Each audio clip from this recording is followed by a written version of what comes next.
أيام السلام علیکم ورحمۃ اللہ وبرکاتہ الحمدللہ رب العالمین والصلاة والسلام علی رسولہ الکریم اما بعد فاعوذ باللہ من الشیطان الرجیم بسم اللہ الرحمن الرحیم یا ایہا الذین آمنوا کتب علیکم الصیام کما کتب علی الذین من قبلکم لعلکم تتقون رب اشرح لی صدری ویسر لی امری واحلل عقدۃ من لسانی یفقہوا قولی ربی زدنی علما۔ محترم سامعین اکرام، اللہ تبارک و تعالی ہم مسلمانوں پر جہاں روزہ فرض قرار دیا تو اللہ تبارک و تعالی اس روزے میں کئی حکمتیں چھپا کر رکھا ہے۔ اس روزے کے اندر کئی ایسے راز ہیں، انسان کو اگر وہ معلوم ہو جائے تو انسان اس کو بہت بخوشی یہ عمل ادا کرنے کی کوشش کرے گا۔ نماز کے متعلق رسول اللہ صلی اللہ علیہ وسلم نے کہا کہ اگر انسان کو نماز کا ثواب، خاص طور پر عشاء کی نماز کا بدلہ اور اس کا ثواب معلوم ہو جائے تو انسان اگر پیروں کے بل گھسیٹ کر وہ مسجد کو آنا پڑے تو ضرور وہ مسجد کو آئے گا۔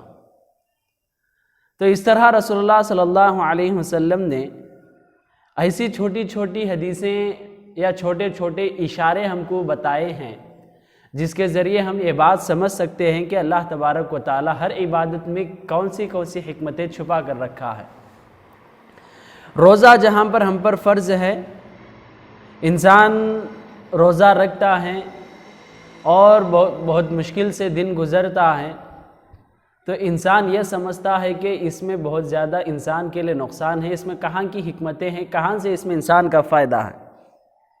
جبکہ ہم غور کریں تو اللہ تبارک و تعالی انسانوں کے ساتھ بہترین معاملہ کرتا ہے، بہتر سوچتا ہے اور بہتر چیزیں ہی کا حکم دیتا ہے۔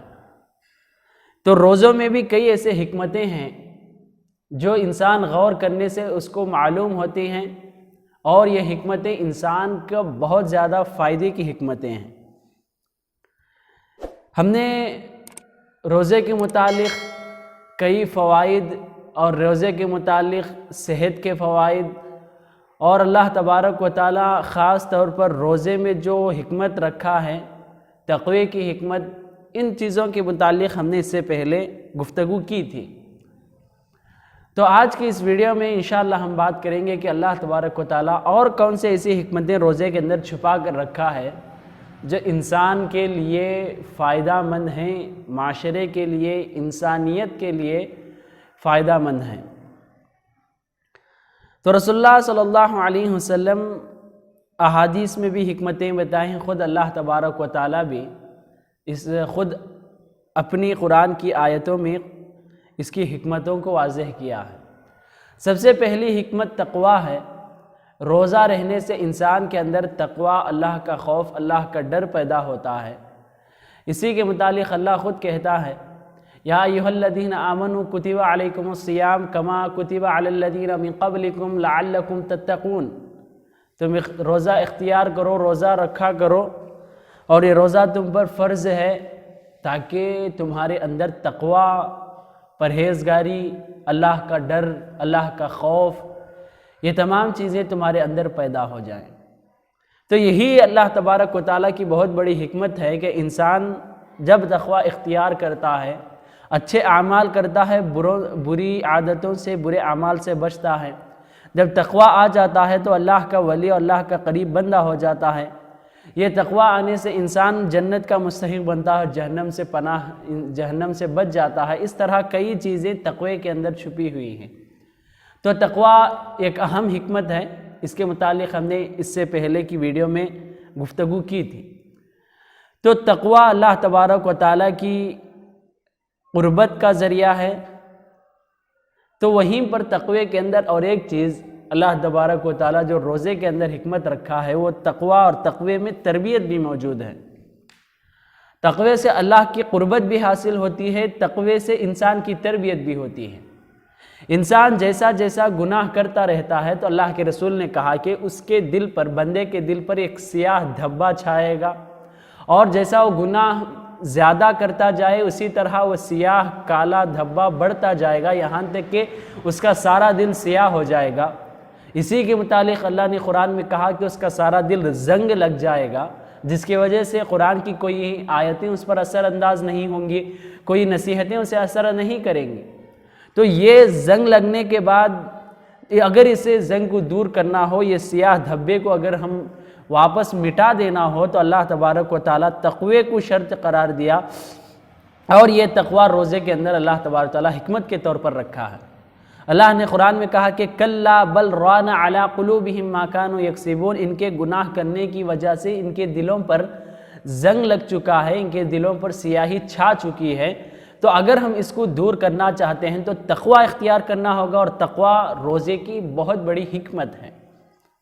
اسی طرح روزے کی دوسری بہت بڑی حکمت اللہ تبارک و تعالیٰ نے یہ رکھا ہے کہ ہم جو غریب، مسکین، محتاج، جو لوگ جن کو وقت پر کھانا نہیں ملتا، ان کی حالت کو انسان سمجھ سکتا ہے، ایک روزے دار ان کی حالت کو سمجھ سکتا ہے۔ یہ روزے کی بہت بڑی حکمت ہے کہ انسان جب روزہ رکھتا ہے تو دن بھر بھوکا رہتا ہے، تو اس کی وجہ سے ان لوگوں کی حالتیں ہم کو سمجھ میں آتے ہیں جو لوگ واقعی طور پر ساری زندگی سارا سال بھوکا رہتے ہیں، جن کو کھانے کے لیے کچھ میسر نہیں ہوتا، جن کے گھروں میں غریبی ہے، اور جو بہت ہی زیادہ دوسروں کے محتاج ہیں، جن کو کمائی کا ذریعہ نہیں ہے، نہ ہی ان کے اندر اتنی طاقت ہے کہ وہ غذا حاصل کرے، کمائی کما سکے۔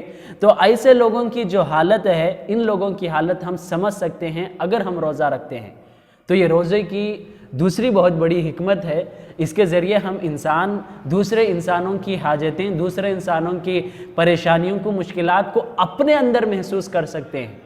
انسان کئی محتاجوں کو دیکھتا ہے، مسکینوں کو دیکھتا ہے، مگر دیکھنے سے اتنا اثر نہیں ہوتا۔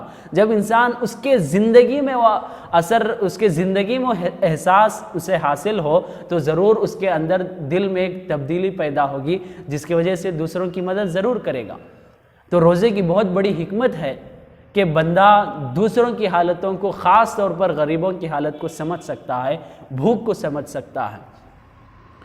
تیسری بہت بڑی حکمت، جب انسان روزہ رکھتا ہے تو وہ اپنے آپ کو گناہوں سے بچانے کی عادت ڈال لیتا ہے، اپنے آپ کو اللہ کی نافرمانی سے بچا لیتا ہے، اپنے آپ کو بری چیزوں سے حفاظت کرتا ہے۔ انسان کے اندر وہ ایک الگ جذبہ و طاقت آ جاتی ہے کہ انسان خود بخود اپنے نفس پر کنٹرول کر لیتا ہے۔ تو خواہشات کو روکنا، نفس پر قابو کرنا، اپنے آپ کی حفاظت کرنا، یہ روزے کی حکمت میں سے ایک تیسری بہت بڑی حکمت ہے۔ انسان عام دنوں میں گناہ سے بچنے کی خواہش تو رکھتا ہے، سوچتا بھی ہے، مگر خود پھر گناہ کر دیتا ہے۔ مگر روزے کے ذریعے انسان اپنے آپ کو بہت زیادہ قابو کر سکتا ہے، بہت اچھی طرح پر کنٹرول کر سکتا ہے۔ تو یہ روزے کی بہت بڑی طاقت ہے۔ جب انسان اپنے آپ کو قابو کرتا ہے تو بھی اس کا روزہ قبول ہوتا ہے۔ اگر انسان جیسا عام دنوں میں گناہ کر رہا تھا، روزے کی حالت میں بھی وہی گناہ کیا، تو اس روزے کا کچھ فائدہ نہیں۔ صحیح بخاری کی حدیث ہے، اللہ کے رسول صلی اللہ علیہ وسلم نے کہا، من لم يدع قول الزور والعمل به فليس لله حاجة في ان يدع طعامه وشرابه۔ اگر انسان کھانا پانی چھوڑ کر روزہ رکھا ہے، اس کے ساتھ ساتھ وہ گناہ کرتا ہے، تو اللہ کے رسول صلی اللہ علیہ وسلم نے کہا کہ اللہ کو اس کی روزے کی کچھ ضرورت نہیں ہے، اس کا روزہ رکھنا بیکار ہے، وہ خود بیکار ٹائم ضائع کر رہا ہے۔ اس طرح انسان اپنے آپ کو روزے کی حالت میں قابو کرتا ہے، اپنے آپ کو گناہوں سے بچاتا ہے۔ یہ روزے کی بہت بڑی حکمت اور سبق ہے کہ ہم عام دنوں میں بھی ہم اپنے نفس پر قابو پا سکتے ہیں، شیطان پر غالب آ سکتے ہیں، اگر انسان عزم کر لے، پختہ ارادہ کر لے۔ ایک چوتھی بڑی حکمت، جب انسان کو اپنی زندگی میں ساری نعمتیں مل جائے تو اس کے اندر شکر گزاری ختم ہو جاتی ہے۔ اگر انسان کو کوئی چیز نہیں ملے تو اس کی اہمیت، اس کی ویلیو سمجھ میں آتی ہے۔ تو روزے کی حالت میں انسان کو کئی نعمتوں کی ویلیو اور اس کی جو اہمیت ہے اللہ تبارک و تعالیٰ اسے سکھا دیتا ہے، سمجھا دیتا ہے۔ اس کے بعد جب وہ افطاری کا وقت آتا ہے تو انسان سمجھ جاتا ہے کہ کھانے کی اہمیت کتنی ہے، اور ہم پانی جو پیتے ہیں اس کی اہمیت کتنی ہے، جو ہم صحت مند ہیں اگر بیمار ہو جائیں تو صحت مندی کی اہمیت کتنی ہے۔ یہ تمام چیزیں انسان روزے کی حالت میں سمجھتا ہے۔ جیسا ہی افطاری کے وقت پانی پیتا ہے تو پہلا گھنٹ جیسا ہی حلق میں اترتا ہے الحمدللہ کے کلمات دل سے نکلتے ہیں۔ یہ نعمت کی شکر گزاری روزے کی بہت بڑی حکمت ہے کہ جب بندہ روزہ رکھتا ہے تو اس کے اندر نعمتوں کی شکر گزاری آئے گی، وہ نعمتوں کی حقیقت کو، اہمیت کو، اللہ تبارک و تعالیٰ کی قدرت شان کو سمجھنے لگتا ہے۔ یہ روزوں کی بہت بڑی حکمتوں میں سے ایک 4ویں حکمت ہے کہ انسان جو چیزیں زندگی میں فری میں ملتے ہیں، جو چیزیں زندگی میں کوئی محنت کے بغیر ملتے ہیں، اس کی کچھ اہمیت نہیں سمجھتا۔ جب ان چیزوں سے بندہ اپنے آپ کو دور رکھ کے ان چیزوں پر غور کرتا ہے تو سمجھ میں آتا ہے کہ اس کی اہمیت کتنی ہے۔ ایک 5ویں حکمت روزے میں اللہ تبارک و تعالیٰ یہ رکھا ہے کہ انسان اگر عزم کر لے، پختہ ارادہ کر لے، تو شیطان کتنا بھی وسوسہ ڈال لے، شیطان کتنے بھی اپنے چالیں اور مکر و فریب کر لے، اس کے باوجود شیطان انسان پر قابو نہیں پا سکتا۔ یہ روزے کی حالت میں انسان اپنے آپ کے اندر یہ تبدیلی دیکھتا ہے۔ انسان جب روزہ رکھتا ہے تو صبح سے لے کر شام تک وہ جو بھی زبان کے گناہ ہیں اس سے حفاظت کرتا ہے۔ انسان ساری زندگی، سارے سال میں زبان پر گالی دینا عام عادت ہوتی ہے، مگر جیسا روزہ رکھتا ہے وہ زبان کو کنٹرول میں رکھتا ہے، نگاہوں کی حفاظت کرتا ہے، جو بھی ہاتھ پیر سے ہونے والے گناہ ہیں اس کی حفاظت کرتا ہے، یہاں تک کہ روزے دار اپنے دل اور دماغ میں آنے والے خیالات پر بھی قابو پا لیتا ہے۔ یہ روزے کی بہت بڑی حکمت ہے کہ انسان اگر عزم کر لے تو شیطان پر ضرور و غالب آ سکتا ہے، شیطان بھی اس کا کچھ نہیں بگاڑ سکتا۔ یہ روزے کی بہت بڑی حکمتوں میں سے ایک 5ویں حکمت ہے۔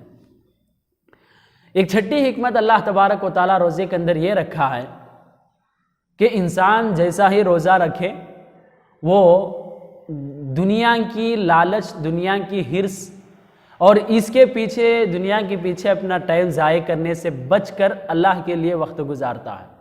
تو اللہ تبارک و تعالیٰ انسان کی کیوں پیدا کیا یہ ہر مسلمان جانتا ہے کہ وما خلقت الجن والانس الا لیعبدون، عبادت کے لیے انسان پیدا کیا گیا۔ تو جو یہ مقصد ہے انسان آج اسے بھول چکا ہے اور اس دنیا کے پیچھے پڑ کر اس مقصد سے ہٹ چکا ہے۔ تو جب انسان روزہ رکھتا ہے تو اس مقصد پر مکمل اتر آتا ہے، جتنی کمائی کمانا ہو، جتنا وقت تجارت کے لیے نکالنا ہو، اس کے بعد وہ اللہ تبارک و تعالیٰ کے لیے کتنا وقت تقسیم کرنا چاہیے، یہ تمام چیزیں انسان بہت اچھا کیلکولیٹ کرتا ہے۔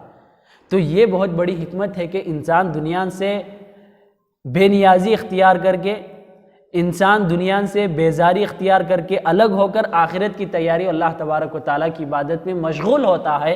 یہ بہت بڑی ایک روزے کی حکمت ہے جسے انسان غور کرنے سے چیزیں باہر نکلتی ہیں۔ ایک 7ویں بہت بڑی حکمت جو اللہ تبارک و تعالیٰ روزے میں رکھا ہے وہ انسان کی صحت ہے۔ جیسا کہ اس سے پہلے ہم مکمل اسی ٹاپک پر ایک ویڈیو بنا چکے ہیں کہ جب انسان روزہ رکھتا ہے تو اسے جسمانی کون سے فائدے ہیں، صحت کے کون سے فائدے ہیں، جس کے متعلق مکمل ہم نے الگ الگ پوائنٹس آپ کے سامنے ذکر کیا تھا۔ تو اللہ تبارک و تعالیٰ روزے کے ذریعے انسان کو تنگ کرنا نہیں چاہتا، مشکل میں ڈالنا نہیں چاہتا، انسان کو پریشان کرنا اللہ کا مقصد نہیں ہے، بلکہ انسان کی صحت خود اللہ تبارک و تعالیٰ اسے حکم دے کر کرواتا ہے کہ تیری صحت تیرے خود عمل میں ہے۔ انسان جب اللہ کے احکامات کو مانتا ہے تو اللہ تبارک و تعالیٰ انسان کو پیدا کیا، صحت اس کے ہاتھ میں ہے اور ہر چیز، ہر نعمت اس کے ہاتھ میں ہے، وہ شافی ہے۔ تو اللہ تبارک و تعالیٰ بہتر جانتا ہے کہ شفا کے لیے کون سے اسباب اختیار کرنا چاہیے۔ جب انسان روزہ رکھتا ہے تو خود بخود وہ اپنا راستہ کھول لیتا ہے، صحت کا راستہ کھول لیتا ہے۔ اگر انسان روزے کو بہت تنگ سمجھنے لگے، روزے کو بہت مشکل سمجھنے لگے تو یہ چیز اس کے لیے خود صحت کے خلاف اس کی بیماری کا سبب بن سکتی ہے۔ اس طرح کئی حکمتیں انسان غور کرنے کے بعد ہر عمل میں ظاہر ہوتے ہیں۔ یہ تمام حکمتیں اللہ تبارک تعالیٰ روزے کے اندر رکھا ہے، تو ان حکمتوں کو سمجھنا چاہیے۔ ان حکمتوں کو ہم سمجھ کر روزے کی جو فرضیت ہے، اہمیت ہے، فضیلت ہے، اس کو سمجھ کر روزہ رکھنا چاہیے۔ ہرگز ہم روزے کو تنگ نہیں سمجھنا چاہیے۔ اللہ سے دعا ہے کہ اللہ تبارک و تعالی ہم سب کو یہ تمام باتیں سمجھنے اور کما حقہ اس کی عبادت کرنے کی توفیق عطا فرمائے، آمین۔ والسلام علیکم ورحمۃ اللہ وبرکاتہ۔